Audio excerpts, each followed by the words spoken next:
యశోవంతుడు. పూర్వం కానాన దేశంలో ఏకవీరుడనే రైతు ఉండేవాడు. వానికి 2 భార్యలు. మొదటి భార్యకు 10 మంది కొడుకులు. రెండో ఆమెకు 2 కొడుకులు. ఇద్దరిలోనూ పెద్దవాడు యశోవంతుడు. రెండోవాడు మంజులాంగుడు. ఏకవీరుడికి వీళ్ళిద్దరిపైన మక్కువ ఎక్కువ. యశోవంతుడికి 16 ఏళ్ల ప్రాయం. మంజులాంగుడింకా పసివాడు. యశోవంతుడికి సవితి అన్నలంటే గౌరవం. వాళ్లకు మాత్రం యశోవంతుడంటే మత్సరం. యశోవంతుడు ఒకనాడు తనకు వచ్చిన ఒక కలను గురించి అన్నలతో చెప్పాడు. ఉన్నది ఉన్నట్టు చెప్పగానే మూర్ఖత వల్ల వాళ్ళు అపార్థం చేసుకుని పగ పూనారు. ఇలా ఉండగా ఏకవీరుడి మైదానంలోని పచ్చిక పూర్తి కావచ్చింది. అందుచేత పెద్ద కొడుకులు 10 మందిని పిలిచి పశువుల్ని తోలుకుని మీరు మరో మైదానానికి వెళ్ళండి. ఇక్కడ గడ్డి సీదాగా అయిపోవడంతో మేము బయలుదేరి వస్తాం అని చెప్పి పంపాడు. వాళ్ళు 10 మంది వెళ్ళి ఒక కొత్త మైదానంలో మకాం చేసి పశువుల్ని మేపుకుంటున్నారు. తండ్రికి మాత్రం వర్తమానం ఏమీ తెలియచేశారు కారు. వాళ్ల కబురేమీ తెలవకపోవడం వల్ల ఏకవీరుడు ఒక రోజున యశోవంతుణ్ణి పిలిచి అన్నలెక్కడున్నారో చూసిరా నాయనా అని పంపాడు. యశోవంతుడు బయలుదేరి వెళ్ళాడు. వాణ్ణి చూడ్డంతోనే అన్నలు చుట్టుముట్టేసి ఏమిరా వచ్చావు? కొత్త కళ్ళు ఏమైనా కన్నావా? మాకు ఒక కల వచ్చింది విను. వంటింట్లోకి కుందేలు వచ్చిందట. నువ్వు మా దగ్గరికి వచ్చావుట. నిన్ను మేం కట్టేసి తెల్లవారేలోపుగా ఇలా చంపేశాముట అని చెబుతూ బలవంతాన వాణ్ణి బంధించి చంపుదామని మోసుకుపోయారు. వాళ్లకు దారిలో బానిస వర్తకులు ఎదురయ్యారు. ఆ వర్తకుల్ని చూసేసరికి వాళ్ళకి వీణ్ణి చంపేస్తే ఏం లాభం, బానిసగా అమ్మేస్తే సొమ్ము వస్తుందే అని తోచింది. అప్పుడు వాళ్ళు ఆ బానిస వర్తకుల్ని నిలబెట్టి యశోవంతుణ్ణి 20 మొహిరీలకు అమ్మేశారు. వర్తకులు యశోవంతుడి 2 చేతులకి తాడు కట్టి ఈడ్చుకుపోయారు. ఆ వర్తకులు యశోవంతుణ్ణి మైనాక ద్వీపానికి తీసుకుపోయి అక్కడ రాజుకి బానిసగా అమ్మేశారు. ఆ రాజుకి కూడా ఒకప్పుడు చిత్రమైన ఒక కల వచ్చింది. పచ్చిక బయలు, పక్కన నది. ఆ నదిలోంచి వరసగా 7 ఆవులు పైకి వచ్చి బయలులో విచ్చలవిడిగా మేస్తున్నాయి. అవి బాగా బలిసి పుష్టిగా ఉన్నాయి. మరి కాసేపటికి ఆ నదిలోంచి మరో 7 ఆవులు ఆ మైదానంలోకి వచ్చాయి. ఆ ఆవులు 7 పొదుగులే లేక ఎండిపోయి ఉన్నాయి. ఆ బక్క ఆవులు 7 చేరి మొదట వచ్చిన పుష్టి గోవులు 7ంటిని మింగేశాయట. ఇది రాజుకు వచ్చిన కల. రాజు జ్యోతిష్కుల్ని రప్పించి అడిగాడు. ఎన్ని శాస్త్రాలు తిరగవేసినప్పటికీ కల అర్థం పండితులు ఎవరూ చెప్పలేకపోయారు. చివరకు యశోవంతుణ్ణి అడిగారు. అతడు, ప్రభూ, మీకు వచ్చిన ఈ స్వప్నం చాలా చిత్రమైంది. దీని ద్వారా భగవంతుడు మన రాజ్యానికి రాగల భవిష్యత్తు గురించి సూచించాడన్నమాట. మొదట వచ్చిన 7 పుష్టిగల ఆవులు రాబోయే 7 సంవత్సరాలు. ఈ 7 సంవత్సరాలలో దేశంలో పుష్కలంగా పంటలు పండేస్తాయి. తర్వాత 7 సంవత్సరాల్లోనూ గొప్ప కరువు పట్టపోతోంది. ఎలా అంటే మొదట వచ్చిన పుష్టి ఆవులనగా సుఖం. ఆ సుఖాన్నంతటినీ తర్వాత వచ్చిన కష్టం కబళించి వేస్తుంది. కనుక మనం జాగ్రత్త పడాలి అన్నాడు. కలవరపాటుతో చక్రవర్తి, యశోవంత, నేను పడవలసిన జాగ్రత్త ఏమిటో అదే నువ్వే చెప్పు అన్నాడు. అప్పుడు యశోవంతుడు బాగా ఆలోచించి రాజ్యంలో పండే తిండి గింజలను వీలైనంత వరకు ప్రభుత్వం నిల్వ చెయ్యాలని, ప్రజ పొదుపుగా వాడాలని చెప్పి ఇందుకు అవసరమైన కొన్ని చక్కటి సూత్రాలు కూడా సూచించాడు. యశోవంతుని మెచ్చుకుని రాజు తన ప్రధానిగా నియమించి కరువు కాటకాల నుండి ప్రజలను తప్పించే భారం అతని మీదనే పెట్టాడు. అక్షరాల యశోవంతుడు చెప్పినట్టే జరిగింది. మొదట అపరిమితంగా పంట పండేసింది. ప్రజలు తిన్నంత తిని పారేసినంత పారేయబోయారు.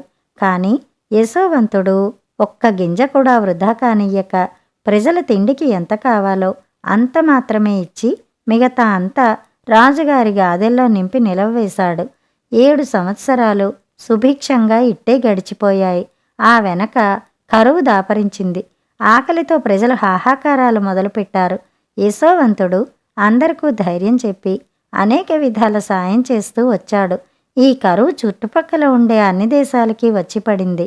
అయితే వాళ్ళెవరూ ముందు జాగ్రత్త ఎంత మాత్రమూ పడలేదు. మైనాక ద్వీపంలో ధాన్యం నిలవ ఉన్నాయని తెలవడంతో అంతా అక్కడికి పోయి యశోవంతుణ్ణి ప్రాధేయపడ్డారు. అందరికూ లేదనకుండా ఇవ్వగలిగాడు యశోవంతుడు.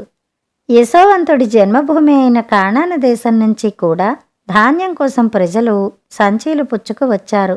ఆ వచ్చిన వాళ్లలో అతని సవతి అన్నలు కూడా ఉండడం తటస్థించింది. ఏకవీరుడే వాళ్ళని పంపాడు. అతడు మంజులాంగుణ్ణి మాత్రం పంపలేదు. ఏమంటే యశోవంతుడు చనిపోయాడు అనుకున్నప్పటినుంచి ఏకవీరుడు కడసారివాడైన మంజులాంగుణ్ణి నిమిషం కూడా వదిలిపెట్టి ఉండేవాడు కాదు. సవతి అన్నలు యశోవంతుణ్ణి ఆనవాలు పట్టలేకపోయారు. అతడి పాటికి ఎక్కడో చచ్చిపోయే ఉంటాడని వాళ్ల తలంపు. యశోవంతుడు మాత్రం అన్నల్ని ఇట్టే ఆనవాలు కట్టేశాడు. వాళ్ళు 10 మంది కలిసి, ప్రభు, గింజల్లేక మాడిపోతున్నాం, సొమ్ము తెచ్చాం, మా ప్రాణాలు నిలబెట్టండి అంటూ అతనికి సాష్టాంగపడ్డారు. విధి విధానానికి ఆశ్చర్యపోతూ యశోవంతుడు క్షణంసేపు వాళ్ల కేసి చూస్తూ అలాగే ఉండిపోయాడు. వాళ్ళు పరాయి దేశస్థులు కావటం చేత వారిని అనుమానిస్తున్నట్టుగా నటించాడు యశోవంతుడు. అందుకు వారు, మహాప్రభు, ఏ ఒట్టు పెట్టుకోమంటే ఆ ఒట్టు పెట్టుకుంటాము. మేము చారులం కాదు, కానాన దేశపు రాజైన ఏకవీరుని కుమారులం. అసలు మేం 12గురం. మా తమ్ములిద్దరిలో ఒకడు పోయాడు. రెండోవాడు మంజులాంగుడనేవాడు మా నాయన వద్దనే ఉన్నాడు. నమ్మండి ప్రభు అని శతవిధాల గోల పెట్టారు. యశోవంతుడు కోపం నటిస్తూ, నమ్మను. ఆ మంజులాంగుడెవడో తీసుకొచ్చి నాకు కనపరిస్తేనే నమ్ముతాను. అంతవరకు మీలో ఒకడు మా రాజ్యంలో ఖైదీగా ఉండాలి. మీలో తక్కిన 9గురికి ధాన్యం ఇప్పిస్తాను, తీసుకుపోండి అన్నాడు. చేసేది లేక అన్నలు తమలో ఒకడిని తాకట్టుగా వదిలిపెట్టి పోవడానికి ఒప్పుకున్నారు. రాజభట్లు వాళ్ళ సంచీల నిండా ధాన్యం నింపారు. మూతులు బిగించే ముందు వారు చెల్లించిన సొమ్ము కూడా వాళ్ల సంచీల్లోనే పెట్టేసి కట్టేశారు. ఇది యశోవంతుడి ఆజ్ఞ. అన్నలకి సంగతి తెలియనే తెలియదు. ఆ 9గురు బస్తాలను గాడిదపైన ఎక్కించుకుని పోయి దారిలో వాటికి దాణా పెడదామని సంచులు విప్పేసరికి వాటిల్లో సొమ్ము కనపడింది. ఇది చూడగానే వాళ్ళు కంగారు పడ్డారు. ఇలా తాము చెల్లించిన సొమ్ము మళ్లీ తమ సంచీల్లోనే ఉండిపోవటం పొరపాటేమో. మొదటనే రాజు తమను అనుమానించాడాయే. అందుకు తోడు ఇలా జరగడం వాళ్ళని మరింత కలవరపరిచింది. సరే కాని మళ్ళీ ఎలాగూ రావాలి కదా, అప్పటికి పరిస్థితి ఎలా మారుతుందో చూసుకుందాం అనుకుని సాగిపోయారు. ఇంటికి చేరుకోగానే జరిగిందంతా వారు తండ్రితో పూసగుచ్చినట్టు చెప్పారు. వాళ్ల మాటలు వినగానే ఏకవీరుడికి దుఃఖం పొంగి పొరలి వచ్చింది, కోపము వచ్చింది. 10 మంది కలిసి ఆనాడు యశోవంతుణ్ణి క్రూరమృగాల వాత పడేశారు. ఇప్పుడు కడసారి వాణ్ణి కూడా తీసుకుపోతారు. ముందుగా నన్ను చంపి మరీ వాణ్ణి తీసుకుపోండి అన్నాడు ఎంతో ఆవేశంతో. ఆనాడు యశోవంతుడికి తాము చేసిన అపచారానికి వడ్డీతో సహా శాస్తి జరుగుతోందని వాళ్ళు లోలోపలే కుమిలిపోయారు. నాయనా, జరిగిందేదో జరిగింది. నీవు ఆ విషయాలన్నీ మరిచిపోవాలి. లేకుంటే దిగడిపోయిన తమ్ముణ్ణి విడిపించుకు రావద్దా? ముందు ముందు మనకు ధాన్యం కావద్దా? ఇందుకుగాను మంజులాంగుణ్ణి ఒక్కమారు ఆ దేశం తీసుకువెళ్ళక తప్పదు. జాగ్రత్తగా తీసుకెళ్ళి జాగ్రత్తగా తీసుకువచ్చేస్తాం అన్నారు. సరేనన్నాడు ఏకవీరుడు. మంజులాంగుణ్ణి వెంటబెట్టుకుని సవతి అన్నలు 9గురు మైనక ద్వీపం చేరుకున్నారు. అక్కడ తాకట్టుగా నిలిచిపోయి ఉన్న తమ సోదరుడికి ఆ రాజ్యంలో అడుగులకు మడుగులొత్తుతున్నారని తెలుసుకుని అమిత ఆశ్చర్యపోయారు. వారు వచ్చారని తెలియటంతోనే యశోవంతుడు వారిని లోపలికి రమ్మన్నాడు. ఆ రోజున పంచభక్ష్య పరమాన్నాలతో వాళ్లందరికీ విందు ఏర్పాటు చేయించాడు.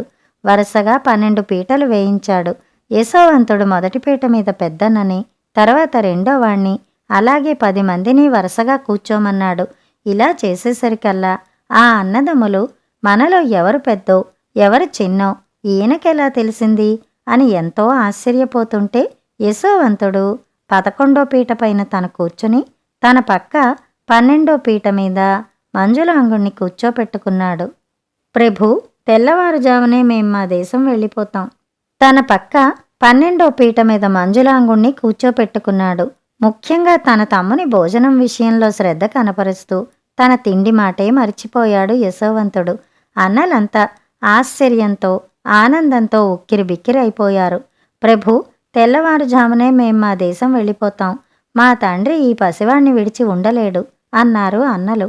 తండ్రి అనే మాట చెవిని పడ్డంతోనే యశోవంతుడికి కళ్ళమ్మట నీళ్లు తిరిగాయి.